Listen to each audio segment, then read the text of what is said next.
Bonjour et bienvenue dans ce premier épisode de JM Podcast, le podcast qui extrait des bonnes idées de l'industrie pharmaceutique. Alors avec moi pour la première fois et comme d'habitude, Arnaud. Arnaud, bonjour. Salut Paul-Adrien, ça va ? Ça va et toi ? Ça va, un vrai plaisir d'être là pour ce podcast, pour cette première, ça va être génial. On espère. Alors, dans ce premier épisode, on va parler de deux choses.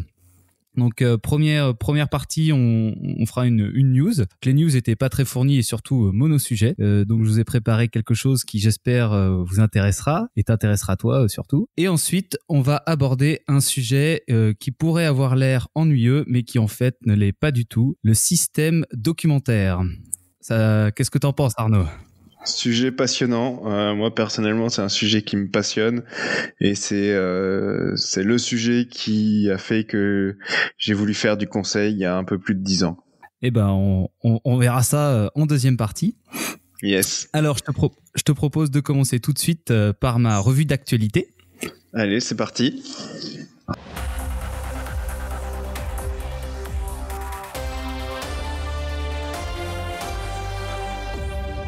Alors, aujourd'hui, je vais te parler de l'hydroxychloroquine. Est-ce que ça te dit quelque chose ? Oui, ça me dit quelque chose, ouais. On entend parler tout le temps. On entend parler tout le temps, bah voilà. Alors, qu'est-ce qui s'est passé en début de semaine ? Donc, le 20 avril, Novartis et la FDA sont tombés d'accord pour faire passer en phase 3 de tests cliniques l'hydroxychloroquine pour le traitement du Covid-19. Alors, l'essai de phase 3, on rappelle, c'est l'essai de phase comparative. Donc, c'est juste avant la mise sur le marché. Donc, est-ce que du coup, aux États-Unis, c'est un énorme sujet. Je sais pas si t'en as entendu parler un petit peu de ce qui se passe là-bas. Pas tellement. En fait, c'est vrai que c'est un sujet, l'hydroxychloroquine, dont on entendait beaucoup parler il y a 2 semaines, je dirais. Et puis dans les médias français, on n'en parle plus trop, je trouve, justement depuis une semaine. Et donc la nouvelle là est assez intéressante, effectivement. Eh bien, je vais te donner la raison dans un instant. Donc d'abord, je vais détailler rapidement ce qui se passe dans cet essai clinique. Donc là, ils vont essayer en parallèle un placebo, l'hydroxychloroquine simple et l'hydroxychloroquine combinée à l'azithromycine. D'accord. Donc, ils vont essayer ça sur 440 patients, donc plus d'une douzaine d'hôpitaux aux États-Unis. Donc, ça fait gros bruit aux États-Unis parce qu'en fait, Donald Trump s'est vraiment avancé lorsqu'il a dit comme ça dans un discours que ça fonctionnait. Et donc, si tu veux, ça a mêlé la science et la politique à tel point que du coup, si tu donnais ton opinion sur quel que soit soit le milieu d'où tu viens, tu donnes ton opinion sur l'hydroxychloroquine, boum, ça y est, t'es contre ou pour Donald Trump selon ce que tu dis, quoi. D'accord. Donc plus aucun rapport avec, du coup plus personne pouvait rien dire. Donc c'est un essai qui est très très attendu. Et si ça t'intéresse, il y a un gars qui fait des vidéos sur la télé aux États-Unis qui s'appelle John Oliver. Donc il a une série de vidéos de chez lui là en ce moment. J'ai cru que tu allais nous parler de la chaîne YouTube du professeur Raoult. Alors, on va en parler on va pas en parler de lui, mais donc John Oliver, en tout cas, toute sa série sur le coronavirus est hyper intéressante et il a un point de vue vraiment bon. Ah ouais, je vais et aller donc voir. le même jour, donc le 20-04, on a appris qu'en France, l'essai qui concernait 181 patients sur l'hydroxychloroquine n'a pas fonctionné et ils n'ont pas réussi à prouver l'impact de l'hydroxychloroquine sur l'admission en service de réanimation pour des patients, il me semble, de 3 semaines de traitement, quoi. D'accord. Donc 600 mg, c'était 180 patients, 84 qui ont eu l'hydroxychloroquine et 97 qui n'en ont pas eu. En plus de tout ça, ça a fait des troubles du rythme. Donc c'est d'où l'importance en fait de ces études. Donc c'est pour ça qu'on avait énormément critiqué au départ le fait qu'on n'ait pas mis sur le marché l'hydroxychloroquine, etc. Mais c'est vraiment important parce que quand on commence à distribuer un médicament à l'ensemble de la population, eh bien c'est là où les effets secondaires peuvent se révéler. Donc On a notamment par exemple le Benfluorex Mediator de chez Servier ou la thalidomide par exemple, où là on a commencé à distribuer à une très grande échantillon de la population sans essais cliniques adaptés à cette taille d'échantillon, et c'est là que les effets secondaires plutôt graves se sont révélés. Donc c'est vraiment important de faire ces études jusqu'au bout et de tester l'efficacité avant la mise sur le marché. Ouais, non mais c'est sûr. Moi je veux pas trop rentrer dans la polémique sur ce sujet, mais c'est vrai que je dirais que la communication autour de ce traitement était un peu non contrôlée vis-à-vis justement des essais cliniques, et je pense que temps particulier ou pas, c'est les essais cliniques, c'est quand même quelque chose qui est avec une méthodologie un peu procédurée. Et ça vient pas juste de sortir, quoi. La méthodologie, c'est quand même quelque chose d'historique, et je pense que si on fonctionne comme ça, c'est pas pour rien. Et du coup, ouais, ça me paraît important de les respecter. Faut pas confondre vitesse et précipitation, quoi. Exactement, ouais. Donc à propos de l'hydroxychloroquine, j'avais aussi entendu deux choses dans les médias. Donc la première chose, c'était que l'hydroxychloroquine était un poison. Et la deuxième, que le gouvernement avait mis l'hydroxychloroquine sur la liste des substances vénéneuses pour retarder la mise à disposition du traitement. Alors, c'est deux choses, c'est bien évidemment faux. Donc, quand je parlais de la non-maîtrise de la communication autour de ce sujet... Exactement. Donc l'hydroxychloroquine, c'est pas un poison, c'est une substance vénéneuse.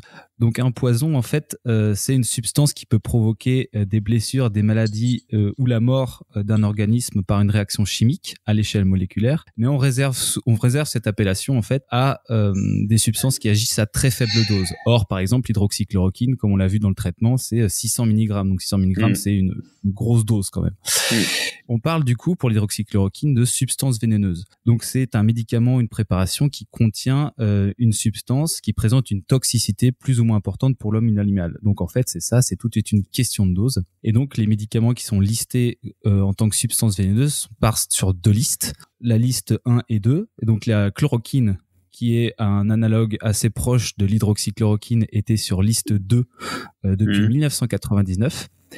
Et donc l'hydroxychloroquine, il a été passé effectivement en janvier 2020 sur la liste 2 également des substances vénéneuses, mais c'est dû à une demande d'harmonisation de Sanofi qui a été commencée en 2018. Donc rien à voir avec une décision précipitée du gouvernement, c'est juste les choses qui ont suivi son cours et qui sont arrivées à leur terme à ce moment-là. C'est intéressant, je me permets de faire une petite digression. Tu connais mon appétence particulière pour les biais cognitifs, et je trouve que justement la position des uns et des autres sur cette décision qui a été prise récemment, mais qui a été enclenchée en 2018, en fait, moi ça me fait énormément penser au biais de confirmation. En fait, on cherche à confirmer sa croyance dans un sens ou dans l'autre, et du coup, le fait que cette substance a été mise sur cette liste aussi proche de la déclaration de la pandémie, avec le biais de confirmation derrière, c'est pour confirmer sa croyance que le gouvernement ne veut pas qu'on utilise l'hydroxychloroquine pour sauver des vies, si je peux dire. Exactement, comme ça. C'est un peu la théorie du complot, quoi. Voilà. Et donc, donc ça n'a rien à voir avec le gouvernement. Et ensuite, quand on prend le deuxième élément, qui est que l'État a passé l'hydroxychloroquine sur la liste des substances vénéneuses pour retarder la mise à disposition, eh bien, c'est encore une fois complètement faux, car en fait, le fait que que la substance soit passée sur la liste 2, ça veut juste dire qu'il faut une ordonnance pour l'obtenir. Donc, comme d'habitude, en fait, au final, c'est le chemin classique avec un dépistage, diagnostic. On obtient une ordonnance pour le traitement et ensuite on va à la pharmacie pour obtenir le traitement. Donc, le fait que ça soit sur la liste des substances vénéneuses n'empêchera en rien les personnes de l'avoir si le traitement se révèle comme efficace. Rien d'alarmant là-dessus, c'est tout à fait normal, et comme tout médicament sous ordonnance, si on est malade et qu'on en a besoin, on peut l'avoir. Intéressant. Donc on rappelle aussi rapidement, l'hydroxychloroquine, c'est surtout utilisé pour les polyarthrites rhumatoïdes et le traitement des lupus. Et ces personnes-là, aux États-Unis par exemple, ont beaucoup de mal à obtenir maintenant l'hydroxychloroquine parce que grâce à Donald Trump, tout a été réquisitionné au cas où, etc. Donc c'est un peu le bazar. Donc, bonne chance à ces personnes pour avoir leur traitement. On leur souhaite tout le bien qu'on peut. C'est clair. C'est tout pour cette page d'actualité. Alors, j'espère que tu as appris quelques trucs quand même. Ouais, non, carrément. Du coup, c'est assez intéressant. Pour le coup, moi, j'avais pas trop entendu parler de cette actualité aux États-Unis. Et comme je te le disais tout à l'heure, je trouvais qu'on en entendait plus trop parler de ce produit. Ouais, bah voilà, c'est peut-être lié à justement l'essai clinique qui a raté. Hein. Ouais, c'est ça. Comme quoi. Hein. Et donc, je m'en doutais un peu, en fait. Le fait qu'on en entende plus parler, c'est bien qu'on n'avait pas réussi à démontrer son efficacité. Sinon, on l'aurait entendu. Mais bon, voilà, c'est vrai qu'on n'entendait plus trop parler. Donc non, c'était très intéressant. Très intéressant. Bah super, je voulais pas trop en parler, je voulais essayer d'éviter un sujet coronavirus, mais c'est vrai que l'actualité fait que on essaiera pour les prochains épisodes d'essayer de diversifier un petit peu. Ouais, carrément. Allez, je te propose de passer au sujet suivant, donc le système documentaire.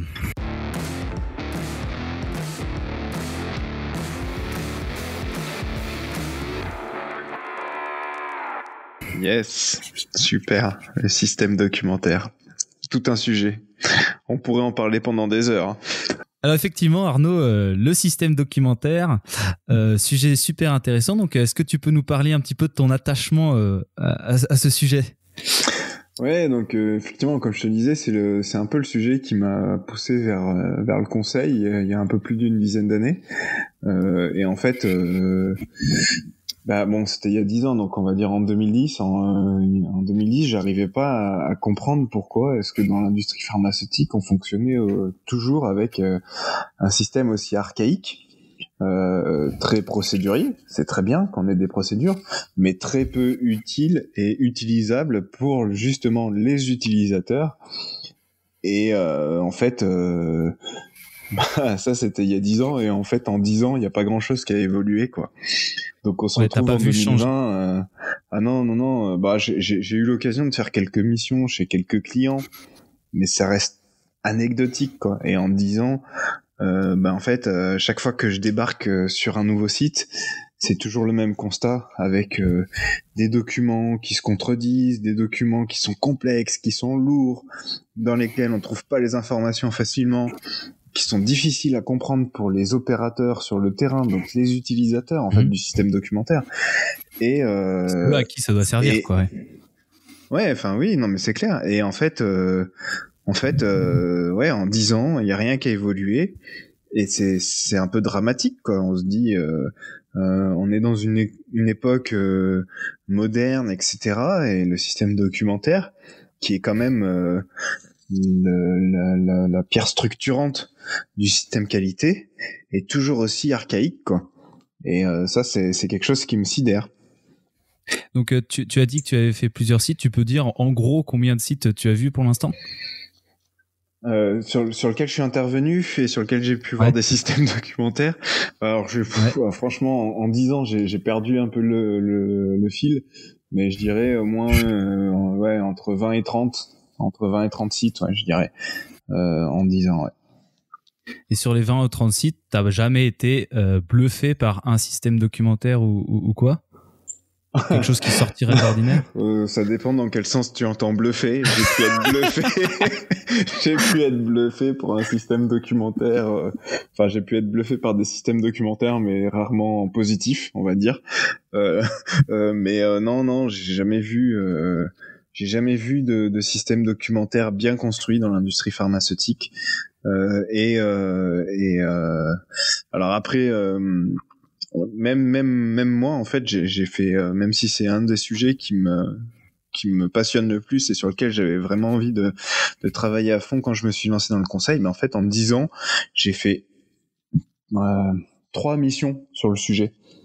3 missions sur le sujet. Alors, on en reviendra un peu plus tard. Pourquoi est-ce que les gens ils se lancent pas dans le travail sur le système documentaire, et donc ces 3 missions, après c'est sans prétention de ma part, hein, ça va être un travail avec les clients, donc c'est vraiment un travail de collaboration, mais le résultat c'était quelque chose de beaucoup plus orienté utilisateur, et au final qui répondait totalement aux besoins d'inspection, et donc c'était vraiment du gagnant-gagnant. Alors la question, c'est toujours un peu pareil. En plus, c'est des missions qui datent un peu dans le temps. Je serais très curieux de retourner sur ces sites pour voir si c'est toujours en place en l'état. Quoi. Voilà. Et donc, c'est parfait comme ça. Est-ce que tu pourrais, en gros, nous décrire un système documentaire idéal? Pas pour toi, en tout cas. En fait, en quelques mots, déjà, en introduction, j'aurais tendance à dire le système documentaire idéal, il est fait pour les utilisateurs et non pas pour les inspecteurs. Alors je m'explique. Au final. Je m'explique. Ouais, non, mais c'est clair, mais on décrit ce qu'on fait et on fait. Voilà, on décrit ce qu'on fait et on fait ce qu'on a écrit. Bon, ça c'est la théorie. Aujourd'hui, tout ce qu'on décrit dans nos procédures, dans les procédures, dans les modes opératoires, dans les instructions, on appelle ça comme on veut. Aujourd'hui, c'est fait pour une seule et unique chose sur les sites, c'est expliquer et donner des règles pour, je dirais, rassurer les inspecteurs, ou pour effectivement montrer qu'on a fixé les règles. Et bon, après c'est bien, ça permet d'avoir les règles qui sont fixées quelque part. Pour autant, en fait, cette documentation, elle est faite pour les inspecteurs. Et si tu prends on a complètement oublié le but premier, quoi. Voilà. Et en fait, c'est dommage parce que si tu prends le système documentaire dans le sens inverse, c'est-à-dire tu le fais pour les utilisateurs, et ben au final, ça répondra aussi aux inspecteurs. Alors que si tu le fais pour les inspecteurs, malheureusement, tu oublies l'utilisateur. Donc ça c'est un peu la vision macroscopique.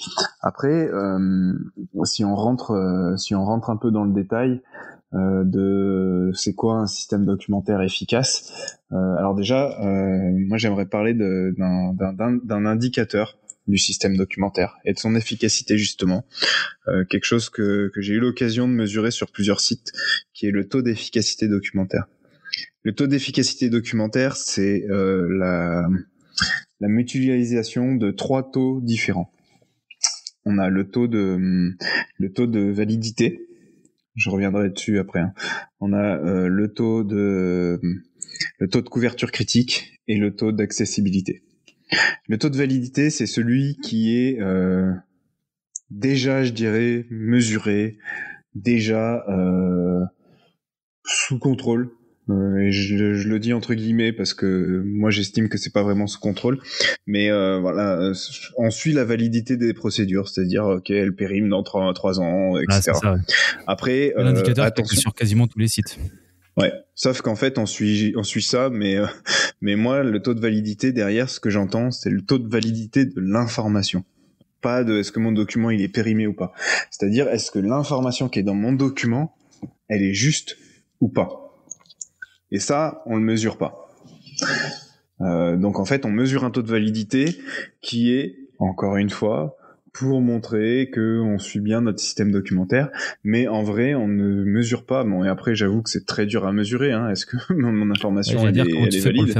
Non, mais ça c'est très compliqué. Du coup, c'est pour ça qu'aujourd'hui, et même moi, quand je mesure ce taux, je le mesure le taux de validité, c'est-à-dire combien j'ai de procédures périmées.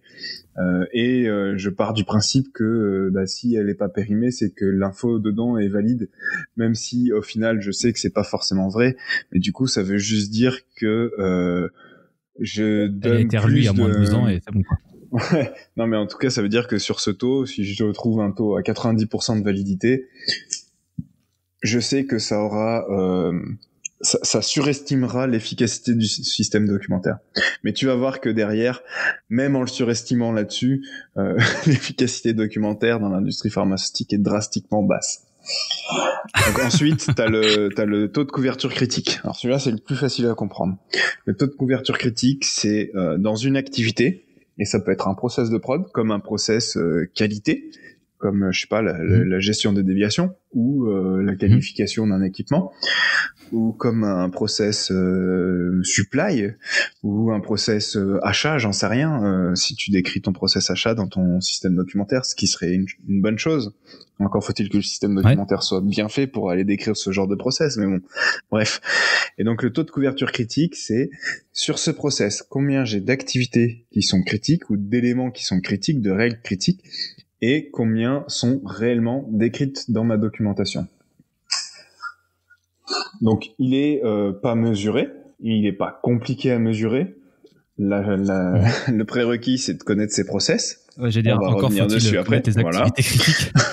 On va revenir dessus après, mais une fois qu'on connaît son process et ses activités critiques, c'est pas compliqué à mesurer. Et je dirais, quand j'ai eu l'occasion de mesurer ce taux d'efficacité documentaire et donc ces différents taux, la couverture critique, elle est très variable d'un site à l'autre, mais heureusement, j'aurais tendance à dire, à moins d'avoir un site un peu en retard, disons les choses correctement. Il y a très peu de sites où les activités critiques ne sont pas décrites. Ou en tout cas, voilà, on va avoir, allez, au pire du pire, pour la majorité des sites, on va se retrouver à 75%. Ça veut quand même dire qu'il y a 25% d'activités critiques qui sont pas couvertes. Mais c'est très rare les sites où on a moins de 75% de couverture critique. Il y en a, j'en ai vu, mais bon. Oui, vas-y. J'ai une question. Du coup, quand tu arrives à trouver toutes tes... au final, là, ça revient à dire ce que tu dis, on va chercher toutes nos activités critiques et forcément, tu as de facto à partir de là ton indicateur parce que du coup, tu vas regarder en face quelle procédure couvre ces activités critiques et tu trouveras directement le trou dans la raquette. Oui, exactement. Donc tu vas décrire ton process, tu vas faire avec les personnes adéquates évaluer la criticité. Alors tu le fais de manière plus ou moins académique selon le process et selon la situation, j'ai envie de dire, parce qu'on est dans une mesure initiale du KPI. Et en fait, oui, très rapidement après tu vois ce qui est décrit ou pas. Ok.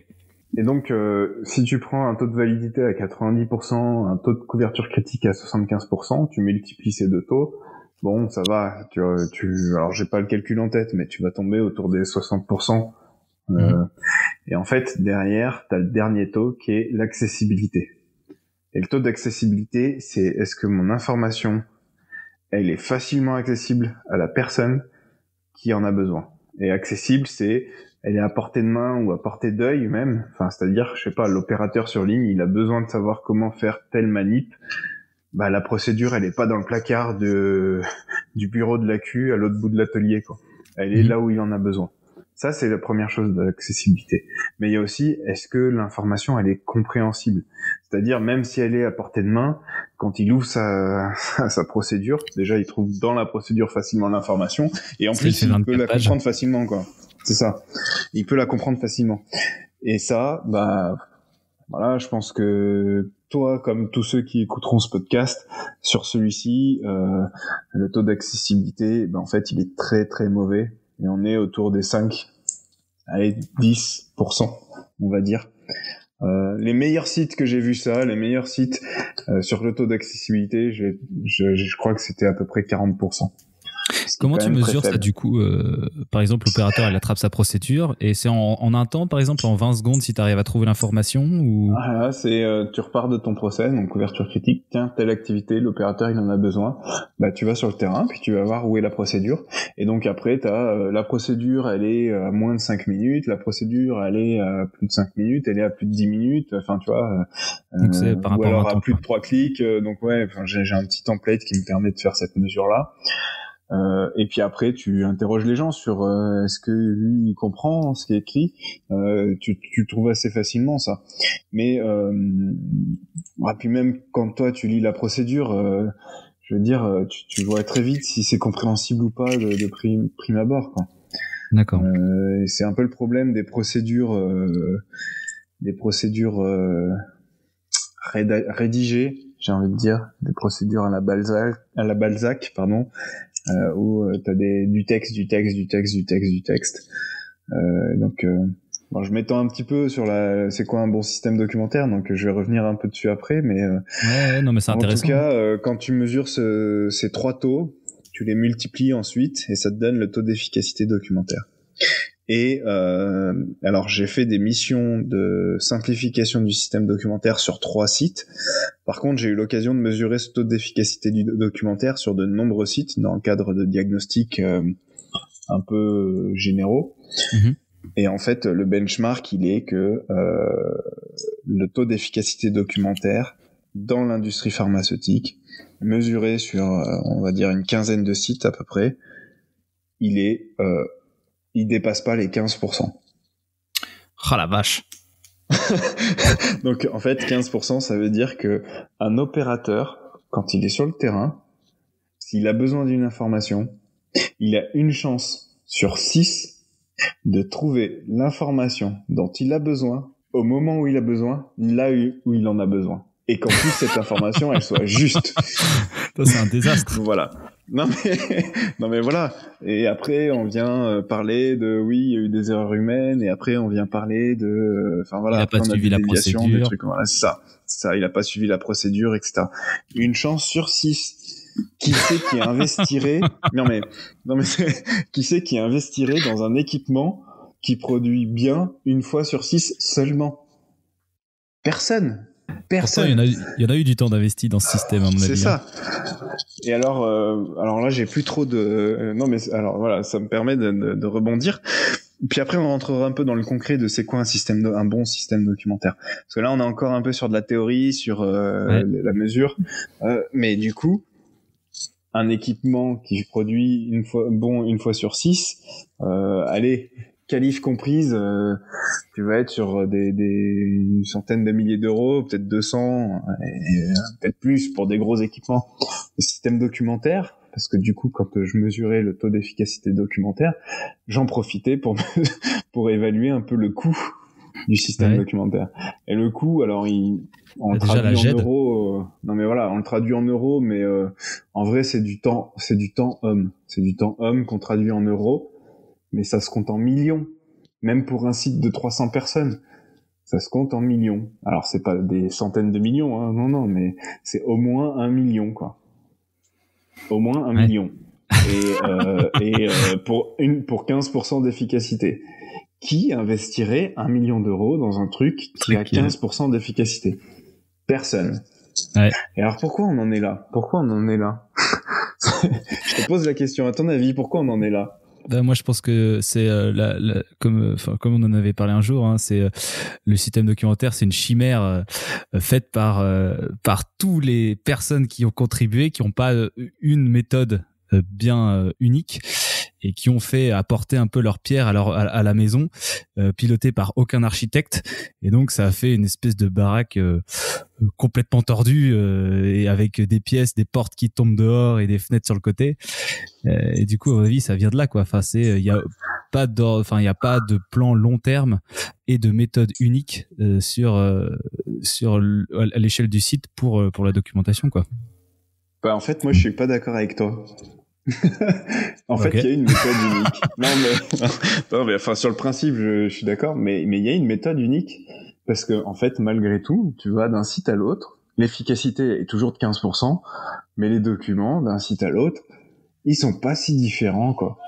C'est des procédures écrites, avec du texte, et puis, des fois, il y a des concepts qui sont extrêmement durs à faire passer avec du texte. Donc, oui, c'est la chimère de plein d'esprits torturés qui sont venus empiler des pierres et des pierres et des pierres, c'est clair. Mais il y a une méthode unique. Puisque tu vas d'un site à l'autre. Ouais, t'as raison. Et puis on s'y retrouve d'un site à l'autre. Tu t'y retrouves. T'arrives à retrouver. Et on s'y sent bien. Et on s'y sent bien. Exactement. Donc, pourquoi changer ça? Et donc bref, on reviendra un peu dessus. Pourquoi est-ce qu'on change pas ça? Mais et donc si je finis un peu sur c'est quoi un système documentaire efficace du coup. Déjà la première chose, c'est un système documentaire qui est construit par processus. Et tu vas décrire tes processus. Tu vas décrire. Alors c'est sûr que c'est pas évident de le faire en podcast. C'est la première fois que je fais cet exercice-là, de le dire à l'oral parce que j'ai envie de le dessiner. Ouais. Et donc tu vas avoir un processus donné et ça va avec l'approche processus. Donc t'as un process owner qui est responsable du process et de son système documentaire, et t'as toute la documentation qui va décrire ton process, ses règles, comment tu fais telle chose, qui fait quoi, etc. Et donc ton système documentaire, finalement, tu vois la fameuse pyramide qu'on voit partout, avec j'ai mes procédures, j'ai mon mode opératoire, j'ai ma working instruction, j'ai ma guideline. Et en fait, d'un site à l'autre, tu retrouves toujours les mêmes termes, mais tu retrouves pas forcément les trucs au même niveau, ou en tout cas, même si tu trouves la procédure toujours au même niveau, personne se pose la question de le niveau de l'information. C'est pas le niveau du document, que ce soit une procédure, un manuel utilisateur, quel que soit le nom que tu donnes, on s'en fout. Ce qui compte, c'est le niveau de l'information. Donc si tu prends ta pyramide, un système documentaire efficace, il est construit comment? Le haut de ta pyramide, la première chose que tu as, c'est une pyramide par processus, déjà. Le haut de ta pyramide, c'est ton process. À quoi il ressemble? Ensuite, voilà, c'est quel est le process? Macro, mais quel est le process? Et dans ton premier niveau, le niveau 1, tu vas avoir les règles de ton process, le quoi. Quelles sont les règles que l'on doit suivre? Et je parle même pas de rôle et responsabilité, c'est les règles. Je prends une règle pour un process déviation. On doit clôturer la déviation dans les 30 jours. C'est une règle. Voilà. Ton niveau 1, c'est quoi mes règles? Et ça, c'est dans un ou deux documents, selon les process, j'en sais rien. On appelle ça une procédure, une politique ou quoi que ce soit, je m'en fiche, mais ça, c'est un document. Parce que dans un système documentaire efficace, tu as un niveau d'information, un document. En tout cas, t'as pas des règles qui sont mélangées avec, et le niveau 2 d'information, c'est le qui fait quoi, quand. Donc tu n'as pas un document qui te donne les règles et un document qui te donne le qui fait quoi, quand. Parce que ton qui fait quoi, quand, il est construit en fonction de tes règles. Et j'ai envie de dire, tes règles, elles vont te servir à la formation de quelqu'un, mais elles vont pas te servir tous les jours sur ton poste. Si tu vas avoir besoin de savoir, c'est qu'est-ce que je dois faire et quand. Donc ça, on appelle ça une instruction ou comme vous voulez, mais voilà, l'instruction, c'est le qui fait quoi, quand. Niveau 2. Et le niveau 3, c'est le comment. Comment je fais? Comment je règle telle chose? Comment est-ce que je fais un QQOQCP? Comment je renseigne les choses dans TrackWise ou dans mon QMS pour une déviation? Voilà, ça c'est le comment. Et tu n'as pas tu n'as pas du qui fait quoi quand avec du comment. Pourquoi? Alors le qui fait quoi quand, j'ai envie de dire, ça va beaucoup te servir au début quand tu sais pas bien faire ton activité et que tu apprends. Ça va te servir aussi quand il y a ton activité qui change et puis ça va être un peu tes rôles et responsabilités qui vont être décrits dedans. Toi, en tant qu'utilisateur, ce dont tu vas avoir besoin peut-être le plus souvent, c'est le comment. Comment je fais ça? Et surtout, et c'est là que ça devient intéressant, c'est ce dont tu vas avoir le plus besoin, c'est le comment je fais les activités que je fais le moins souvent. Bah ouais.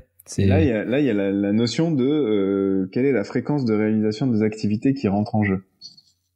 Et bref, et après, sur la formalisation de ton système documentaire, bah ton comment, c'est une notice Ikea, quoi. C'est une notice... non, mais c'est un truc avec du visuel. C'est comment, dans mon QMS, bah tu vas avoir des copies d'écran, tu cliques là, tu vas là, machin. Sur mon équipement, tu vas avoir des photos, tu tournes ça. C'est un truc visuel avec des étapes. 1, 2, 3, 4. Donc, qui fait quoi quand? C'est une description de process, mais bien précise. C'est, je prendrai un exemple, je calibre ma balance. Ensuite, je fais la tare. Ensuite, je prépare mon échantillon à peser. Ensuite, je pèse mon échantillon, tu vois.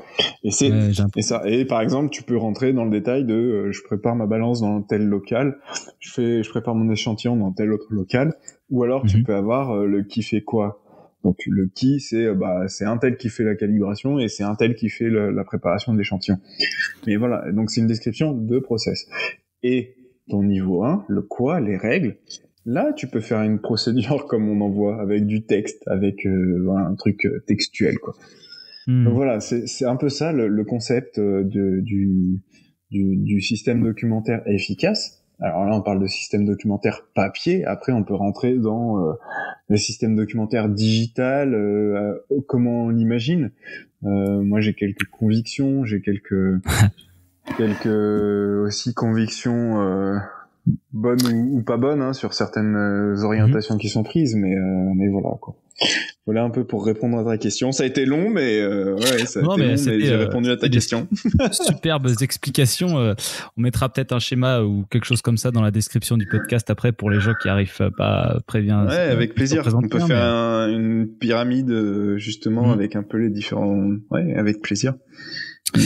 Et donc, pour revenir à ta question, donc pourquoi personne se lance dans un sujet, sachant que on ne doit pas être les seuls globalement à se dire que le système documentaire est déficient. Alors du coup, pourquoi personne se lance jamais dans un projet de refonte du système documentaire? Grosse question. Le système documentaire, je pense que tu vas voir n'importe qui sur un site. Tu vas voir un opérateur, tu vas voir un responsable de prod, tu vas voir un AQ opérationnel, tu vas voir un directeur de site. Tout le monde est d'accord pour dire que c'est compliqué, que c'est pas facile. T'as peut-être quelques irréductibles qualiticiens quelque part qui vont te dire non, c'est très bien, il est très bien comme ça, les règles sont bien décrites. Les règles sont bien décrites. Je comprends pas pourquoi. Bon, voilà. Et ça reste extrêmement anecdotique, ce genre de personnes. Tout le monde en général, c'est ceux qui écrivent le plus de procédures qui vont dire que le système est super.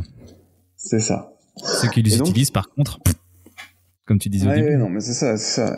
Et le problème du système documentaire, c'est que, comme tu le disais à un moment donné, c'est un héritage historique. Et quand t'arrives sur des sites, même des sites de 100 personnes, des petits sites, où t'as 2000 documents ou 3000 documents, ou j'ose même pas penser sur des sites de 500 personnes où tu frôles les 10 000 documents des fois.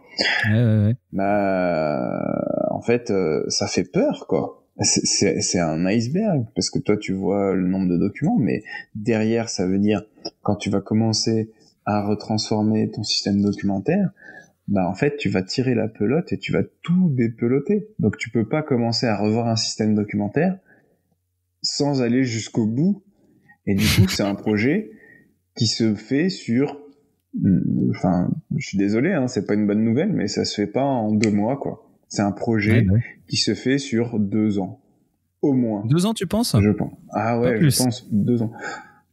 2 ans, tu peux le faire. Après, ça dépend de ce que tu mets ça dépend du site et de la effort. taille de tout ça, mais voilà, non, mais en tout cas, c'est... Allez, minimum 1 an et demi, mais minimum 2 ans. 2 ans. Enfin, c'est 2 ans. Je veux dire, sauf si t'as vraiment un petit site. Si t'as un site à 50 personnes, tu peux le faire en 1 an et demi. 1 an, ça commence à devenir ambitieux. Oh, moi, je m'attendais plutôt à 10 ans, quoi. Mais mais du coup, toi, si tu penses si on te met les ressources minimum, avec une bonne méthode sur un petit site, tu vas être à 1 an et demi, mais vraiment un petit site, tu vois, genre 50 personnes. Et sur un site qu'on voit, enfin sur les sites qu'on voit habituellement de 300 personnes, je dirais, ouais, t'en as pour 3 ans peut-être, ouais. En tout cas, c'est un gros projet. C'est un gros projet parce que tu vas tout détricoter, tout ton système qualité. Et c'est bête à dire, mais quand tu vas faire ça, tu vas mettre un bazar complet dans la tête des gens. Mais c'est pour ça que personne se lance. Et je le comprends, ça fait peur. Tu vas mettre un gros bazar parce qu'en fait, quand tu vas commencer à les décrire, tu vas dire, allez, on va faire une approche par pilote. On va faire un pilote sur tel process. Puis tu vas commencer à faire ce process.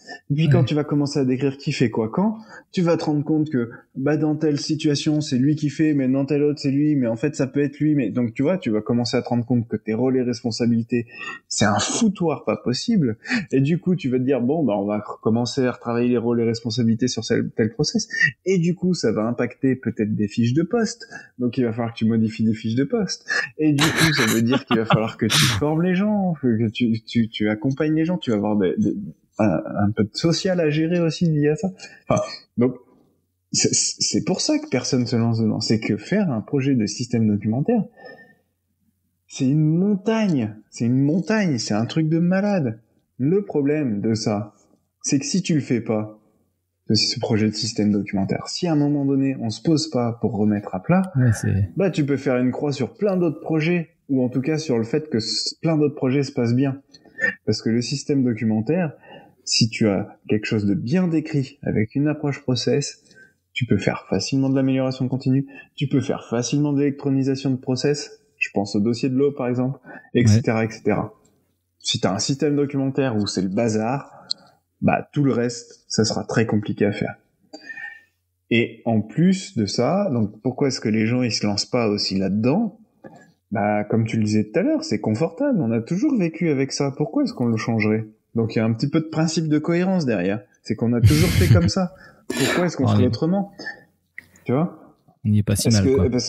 Non, mais c'est ça. Et en fait, quand on fait quelques initiations des fois sur le système documentaire efficace, les gens ils se disent ah ouais c'est vrai, on pourrait faire comme ça serait trop bien. Donc la première étape c'est de se dire, c'est de casser on a toujours fait comme ça, on va continuer à faire comme ça. Et la deuxième étape c'est parce qu'une fois que tu t'es dit ouais c'est trop bien, on pourrait faire autrement. Ah ouais mais par contre voilà le boulot. Ouais, bah, voilà le boulot. Bon, ça, il faut une approche méthodologique, il faut prévoir du temps, il faut prévoir des équipes. Et malheureusement, on fait pas des miracles, quoi. Simplifier un système documentaire, ça se fait pas en 3 mois. Et t'as aussi, à mon avis, ça doit être compliqué à chiffrer. C'est-à-dire que, comme d'habitude, avec tout ce qui est assurance qualité, c'est qu'on voit le coût mais par contre, on voit pas combien ça va rapporter, quoi. Ouais. Alors, je vais répondre à cette question juste après. Juste pour un complément sur pourquoi est-ce qu'on se lance pas là-dedans. Un petit bonus pour nos amis qui travaillent dans les grands groupes. Quand t'es sur un site où tu te dis ouais on va retravailler le système documentaire et que les règles elles sont définies par le corporate et que la moindre initiative sur ce truc-là au premier audit corporate qui arrive, bim, c'est fini. Donc si sur les grands groupes le problème c'est que si ça vient pas du niveau corporate, t'es très vite coupé dans ton élan, quoi. Et donc ouais, les gains ouais, de ça c'est extrêmement compliqué à évaluer. Alors quand on mesure le coût du système documentaire, on mesure en charge en temps homme. Et en fait, je prends un exemple. T'as le temps de la rédaction, t'as le temps de la revue d'un document, t'as le temps que passe une personne à chercher l'information, etc., etc. Alors, juste pour donner cette info, historiquement, le benchmark là-dessus, c'est qu'en gros, un document, ça coûte entre 1500 € pour le petit mod-up qui bouge pas trop, et 3500 €, et ça, c'est par an. Je vais dire, mais c'est par quoi alors? Est-ce que du coup par an, donc 3500 à 4000 € pour la procédure un peu plus charnue. Mais c'est par an, mais parce que si tu commences à compter le temps de tous les gens qui utilisent le document, qui le cherchent, qui le trouvent pas, tous les gens, quand tu fais une modification du document, tu mobilises des gens pendant plusieurs heures, enfin tu vois, et tu additionnes tous ces temps, plus la GED, etc. Puis c'est vrai qu'avec ton indicateur d'accessibilité, tu peux mesurer ça facilement, quoi, au final. Et tu fais une moyenne sur l'ensemble de tes documents.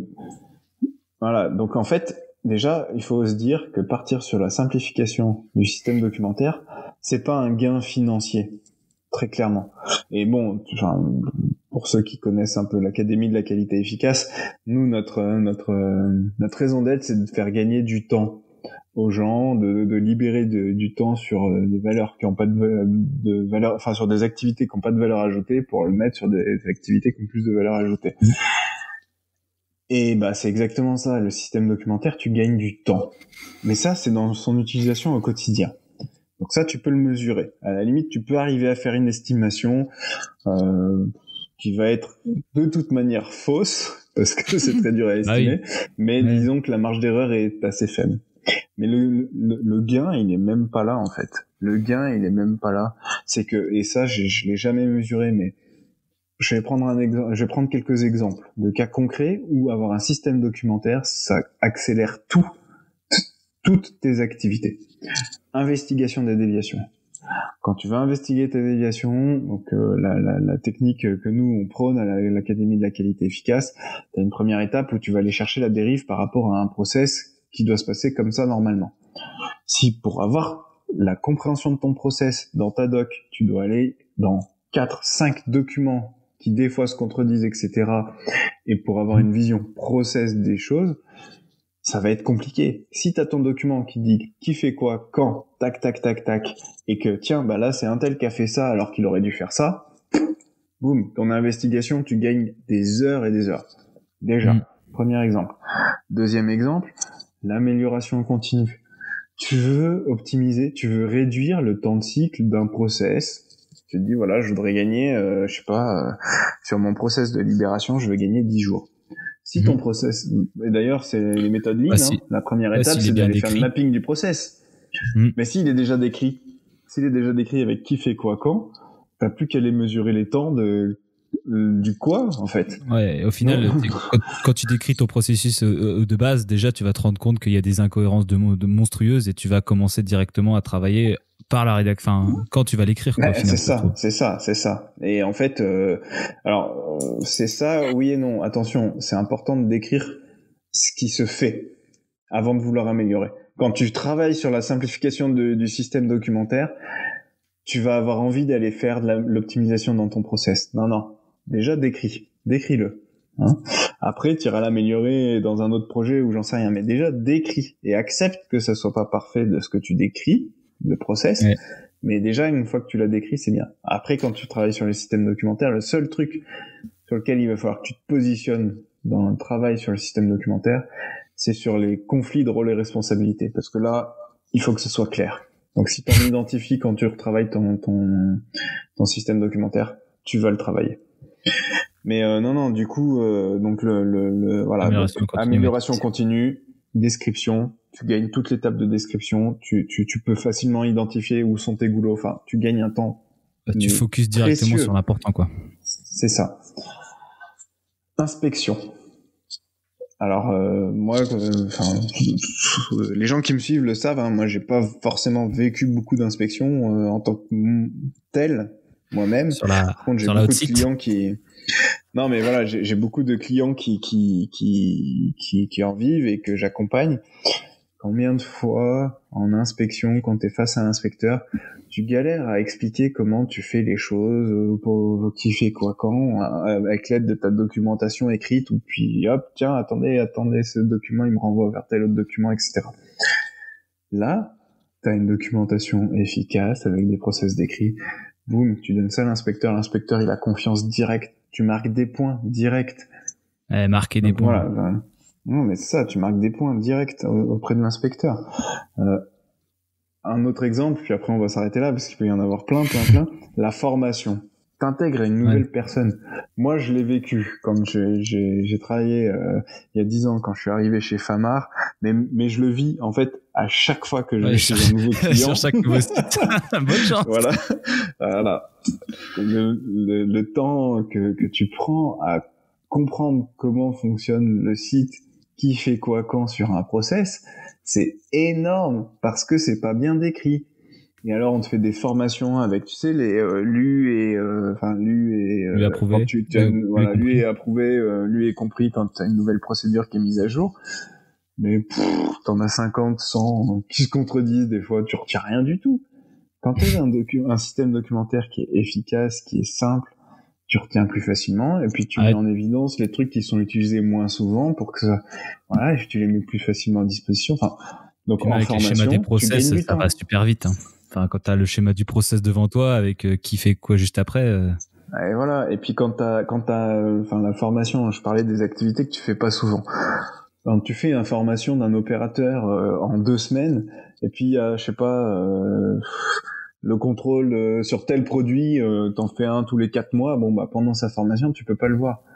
Mais si l'opérateur, tu l'as bien formé à comment trouver l'information au moment où il y en a besoin parce qu'elle est disponible juste là, tout ce qu'il fait pas tous les jours, tac, il va avoir le réflexe, tiens, c'est dans tel truc et je l'ai tout de suite. Donc voilà, donc finalement tout ce que tu n'auras pas réussi à cadrer dans le cadre de ta formation pratique parce que c'est quelque chose que tu fais que très rarement, et ben là tu vas trouver l'information plus facilement parce qu'elle est accessible tout de suite, quoi. Donc voilà, c'est des exemples de gains potentiels et qui sont très durs à mesurer parce qu'en fait le gain du système documentaire, il est sur toutes tes activités. Toutes. Donc je pense que ça se chiffre en millions aussi, je pense. Mais bon, voilà, je l'ai jamais mesuré. Puis il y en a un autre, on va pas en parler beaucoup, mais c'est la mode c'est la qualité de vie au travail. Parce que du coup, quelqu'un qui a compris, qui sait comment trouver, qui stresse pas parce il sait pas trouver l'information, il est perdu. Et ben du coup, sa journée de travail, il va la vivre bien différemment, quoi. Oui, et puis il y a ça, et puis il y a aussi le côté ça enlève des tensions entre les uns qui sont les rédacteurs du système ou qui vivent système documentaire et donc qui savent toutes les infos qui sont dedans, et puis ceux qui l'utilisent pas tout le temps et qui savent pas, et du coup les premiers vont dire mais si, c'est dans le système documentaire, t'es bête, pourquoi tu l'as pas suivi? Procédure 42B, oui. Voilà. Non mais voilà, et donc cette tension là en moins aussi, effectivement. C'est clair. Et donc une question suivante, bah du coup pour nos amis qui aimeraient se lancer dans l'aventure, c'est par quoi commencer et quels sont les leviers pour y arriver, quoi, pour convaincre. Alors par quoi commencer? La première chose à faire, c'est d'aller mesurer son efficacité, enfin l'efficacité documentaire. Alors je ne dirais pas de la mesurer sur tout le site parce que ça c'est trop compliqué au début, et surtout l'idée c'est la première chose, c'est de convaincre, mais prenez un process. Ça peut être un process comme on parlait tout à l'heure des déviations, mais ça peut être aussi un procédé de prod ou le conditionnement de tel truc ou la fabrication de tel autre produit, etc. Et mesurer l'efficacité documentaire sur ce process. Une fois que vous avez ça, vous pouvez aussi mesurer le coût qu'il y a derrière, parce que en fait, à un moment donné, il va falloir aller discuter avec la direction, parce qu'en fait, la première étape, c'est d'aller convaincre la direction. Mais c'est compliqué. C'est compliqué. La direction, elle sait pas forcément. C'est compliqué. Elle est loin. C'est dommage parce qu'en fait, en vrai, le meilleur facteur de réussite de ce projet-là, c'est que ça soit la direction du site qui le porte, dans le sens où la demande vienne de eux. Voilà, ça, tu vois, ce que tu viens juste de dire, on va en faire d'autres de podcasts, mais à mon avis, on va pas arrêter de le dire, c'est l'implication de la direction dans les projets qualité. C'est la clé de la réussite de la direction et du management. Pour moi, mais c'est même pas l'implication. Là, c'est même pas l'implication. C'est que ça soit eux les demandeurs. Si t'as un directeur de site qui un jour arrive vers toi, te dit « Ah, mon système documentaire, j'en peux plus, il faut qu'on le simplifie. Allez, on se lance là-dedans. » Là, tu peux être sûr que le projet, il va aboutir. Si par contre, c'est le directeur qualité ou alors, pire, le responsable de la qualité système, un jour, on arrive enfin le département qualité arrive enfin à voir son projet de simplification documentaire, et puis tiens, c'est le responsable qualité système qui va en être responsable. Mais lui, il a aucun pouvoir. T'aboutiras jamais, mon gars, c'est mort. T'arriveras jamais à aboutir. Il n'y a pas le bras suffisamment long, quoi. Non, mais c'est sûr et certain. Donc, il faut aller convaincre le directeur de site. Donc, si toi, en tant que qualiticien ou même producteur, parce que des fois c'est des producteurs qui ont envie de simplicité là-dessus, t'as envie de porter un tel projet, donc la première chose c'est effectivement de mesurer l'efficacité documentaire et le coût, etc. Et après, il faut aller convaincre le directeur de site. Ou si vous êtes directeur de site et que vous nous écoutez, vous voulez faire plaisir. Non mais c'est ça. Vous voulez faire plaisir. Non mais c'est ça, mais en tout cas j'espère que si vous êtes directeur de site et que vous nous écoutez, vous serez convaincu que c'est nécessaire de le faire. Depuis tout ce qu'on a dit depuis le départ, effectivement, tu vois que c'est nécessaire, quoi. Et puis ça, tous les gains potentiels que tu peux avoir, c'est non mais c'est clair. Après, il faut avoir envie de se lancer sur un projet de 2 ans là-dessus, quoi. Bref. Donc mesurer et convaincre, quoi. Voilà, c'est ça. Mesurer, convaincre. Et si vous n'arrivez pas à convaincre le directeur de site, laissez tomber. Non mais, allez, vous pouvez faire quelques petites améliorations quand même d'accessibilité à l'échelle de votre service. Autour de vous. Voilà. Donc, commencez à penser vos documents avec le niveau d'information, le comment dans un document, le qui fait quoi quand dans un document. Et puis si votre procédure des procédures, elle vous dit pas ça, trouvez la petite subtilité dans la procédure des procédures pour essayer de faire un maximum d'accessibilité de l'information. Voilà. Si vous ne pouvez pas convaincre et lancer un projet à l'envergure du site pour drastiquement changer la documentation, à votre échelle, la seule chose que vous pourrez faire, c'est faire des améliorations sur l'accessibilité et la couverture critique. Et vous pouvez on peut quand même le faire. On peut quand même décrire les process pour soi aussi, ça servira tout le temps. Si tu arrives à décrire tes process que tu as tous les jours, ça peut être aussi quelque chose. Alors ça, c'est une bonne chose. C'est une très bonne idée que tu viens de donner. C'est une très bonne idée parce qu'effectivement, même si tu n'arrives pas à convaincre le directeur de site pour simplifier toute la documentation, ok, rien ne t'empêche de décrire tes process dans ton activité, quitte à ce que ça soit, ça va pas plaire à tout le monde, mais dans le système documentaire officiel.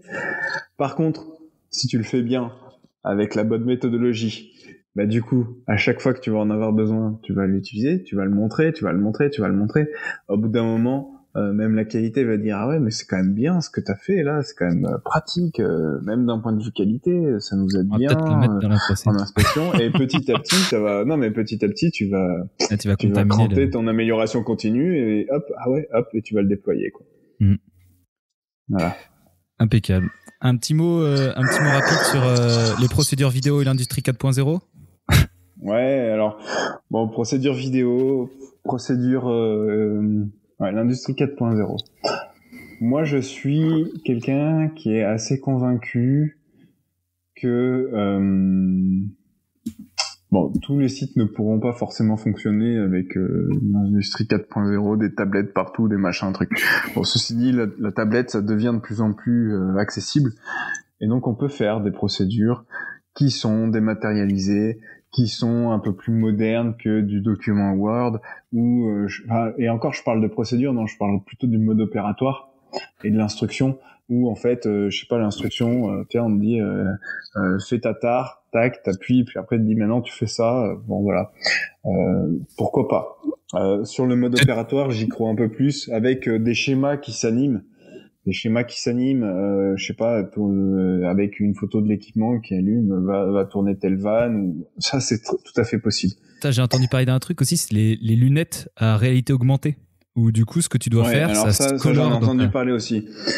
J'en ai entendu parler aussi les zones de travail à réalité augmentée. Et ça, c'était assez fou parce que c'était chez un fabricant de dispositifs médicaux, donc avec des process. Je dirais assez structuré, dans l'étape de process. Non, mais j'ai vu des prototypes. Et en fait, c'était le gars, son espace de travail, il doit prendre la pièce là, faire ça, et en fait, c'était même pas réalité augmentée, c'était un projecteur. Tu projettes sur la table du gars, et puis boum, ça projette en vert là où tu dois prendre ta pièce au moment où tu dois la prendre. Après, ça projette. Enfin, tu vois, ça faisait. C'était un truc vraiment bien, mais ça marche pas pour tous les process. Ouais. Ça peut être très bien, mais le coût de ça, mon Dieu. Ouais. De toute façon, il faut avoir il faut avoir des il faut de toute façon avoir le process, il faut avoir le système nickel avant de mettre ça en place, quoi. C'est un prérequis. C'est ça, c'est clair.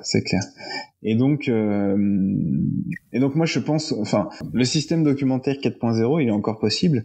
Il est tout à fait possible de le faire, mais j'imagine ça plutôt moi avec je sais pas, toujours un peu la notice Ikea, mais dématérialisée, c'est-à-dire tu as ton schéma qui apparaît avec peut-être un truc qui bouge à un moment donné, qui te montre tiens, tu vas tourner la vanne dans tel sens, ou tiens, tu fais couler l'eau là, ou j'en sais rien, avec un petit truc qui bouge, mais schématique. D'accord, pas vidéo. Et je vais expliquer pourquoi après. Et donc, et puis après tu cliques et hop, tiens, tu vas faire ça. Et en fait, à chaque fois que tu cliques, tu passes à ton action d'après. Et puis t'as un schéma qui te montre comment faire. Et puis quand t'as pas besoin de schéma, t'as juste un texte qui dit fais ça. Je sais pas, appuie sur entrée ou que sais-je, rentre le numéro de ton lot dans. Non mais voilà, on va pas rentrer dans le détail de appuyer sur entrée, mais bref. Comme dans Amazon, chez Amazon avec les casques là où allez, B5, prenez 5, allez 2. Il prend ses 5. Ok. Et en fait, donc tu peux faire quelque chose, mais ça veut dire et en même temps, c'est une bonne chose. Ça veut dire que tu dois partir du principe que la rédaction de documents, c'est un vrai métier. Que tu peux pas faire rédiger des documents par ton responsable de prod, ou par l'opérateur, encore moins, ou par... et surtout, ne faites pas... Enfin, comment dire, que vos rédacteurs de documents, ce soient pas des postes de fin de carrière d'anciens techniciens qualité ou que vous ne savez pas quoi faire de ces personnes. Quoi. Le placard. Il vous faut des gens qui soient créatifs. Presque des artistes, j'ai envie de dire, mais enfin des gens les qui artistes sont... de la procédure. Non, mais c'est vrai, mais c'est t'as raison. C'est un vrai métier, c'est savoir rendre un concept ou une action physique et la rendre compréhensible avec des schémas et avec quelqu'un qui est prêt aussi à casser un peu les codes aussi, parce qu'au final qui rentre pas tout de suite dans le moule, mais qui se pose les bonnes questions, quoi.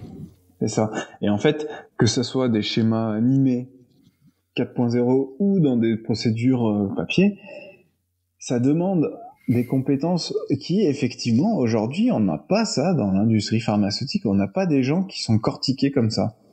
Et c'est un vrai métier. Alors, je suis désolé, ça aussi, c'est peut-être pas une bonne nouvelle, mais c'est un vrai métier. Rédiger des procédures efficaces, c'est un vrai métier. Alors après, pourquoi est-ce que je suis pas fan de la procédure vidéo ? Pour l'accessibilité, c'est pas terrible. Après, je suis peut-être un peu old school. Je vais prendre un peu mon vécu personnel. Quand j'étais étudiant, en parallèle de mes études, je me suis un peu lancé dans le graphisme et j'ai appris à utiliser un logiciel qui s'appelle Photoshop.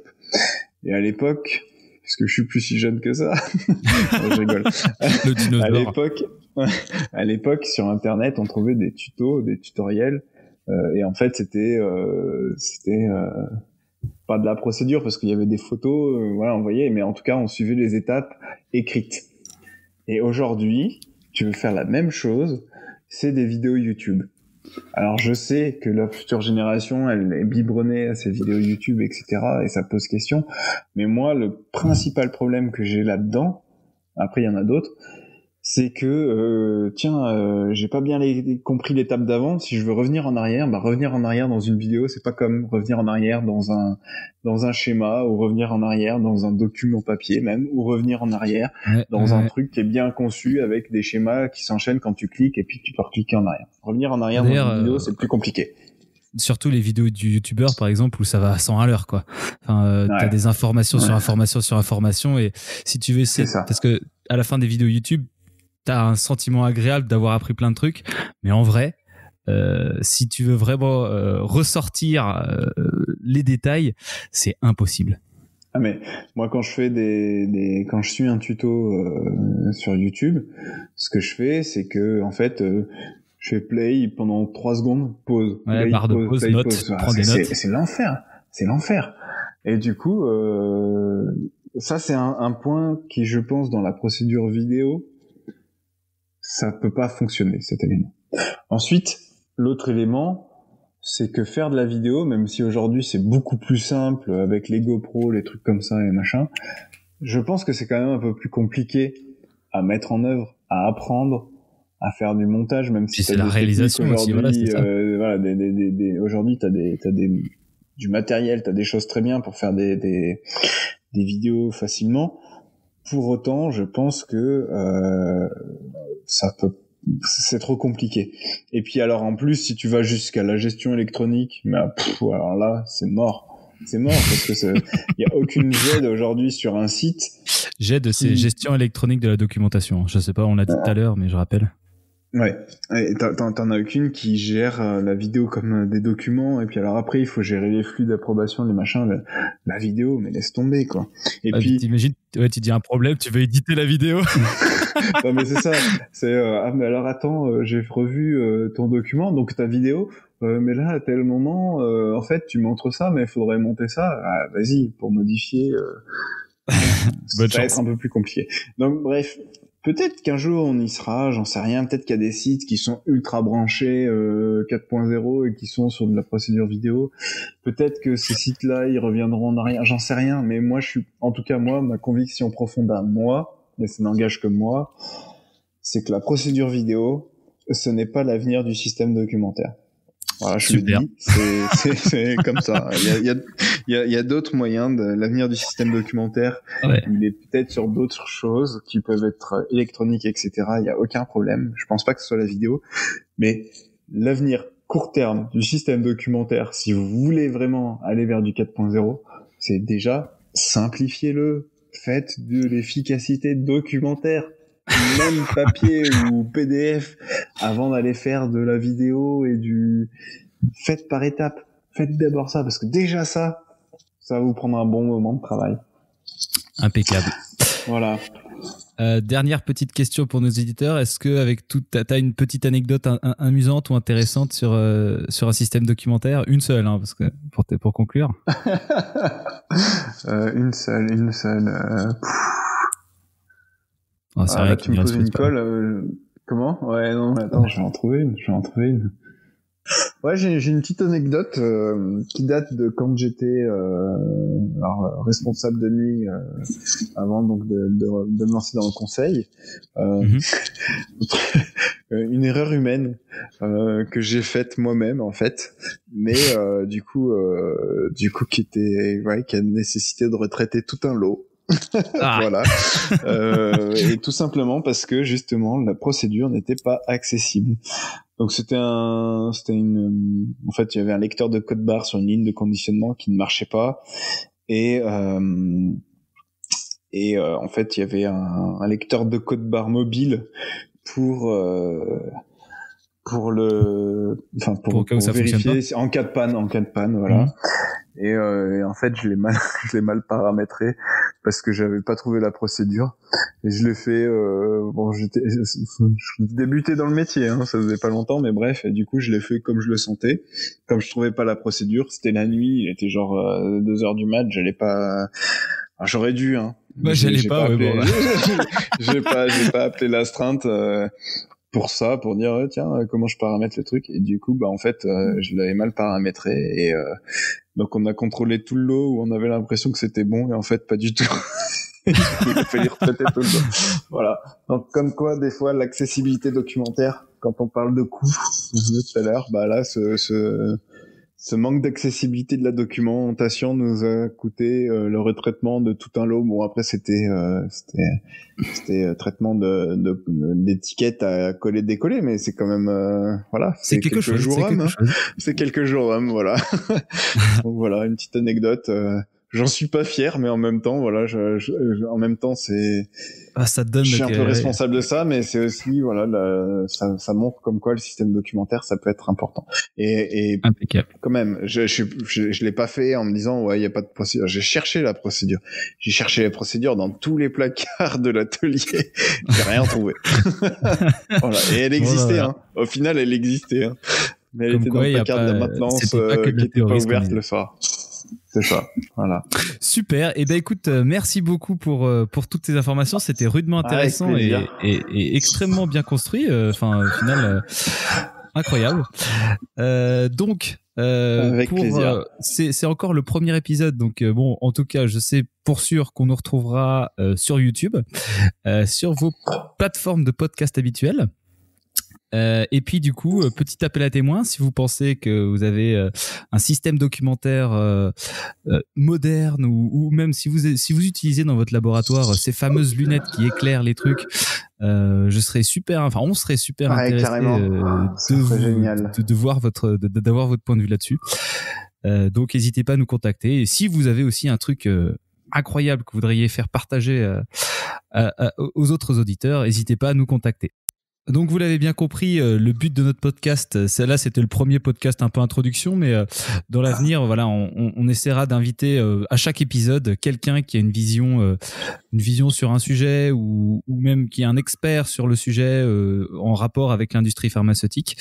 Donc voilà, c'est le principe du podcast. Hein. Je sais pas si tu veux rajouter quelque chose, Arnaud. Ouais, non, mais c'est vraiment le principe. Enfin, moi je suis très motivé par le podcast que tu veux justement mettre en place, parce que l'idée c'est vraiment de d'aller échanger, découvrir à bâton rompu ou pas, mais en tout cas de découvrir des choses que peuvent nous apporter des gens qui sont sur site. On en côtoie tous les jours et il y en a plein qui ont des choses très intéressantes à nous dire, que ça soit des directeurs de site, des responsables de prod, voire même des fois des opérateurs. Je pense que c'est... Enfin voilà, ça va être vraiment intéressant de partager ça au travers de ces podcasts, quoi. On a hâte. Carrément. Voilà. Bon bah écoutez, si vous êtes arrivé jusque là, on vous remercie. Et puis bien, vous nous écoutez la prochaine fois dans le métro, dans la voiture, partout quoi. Allez, au revoir. Merci, au revoir. Salut Paul-Adrien. Salut Arnaud.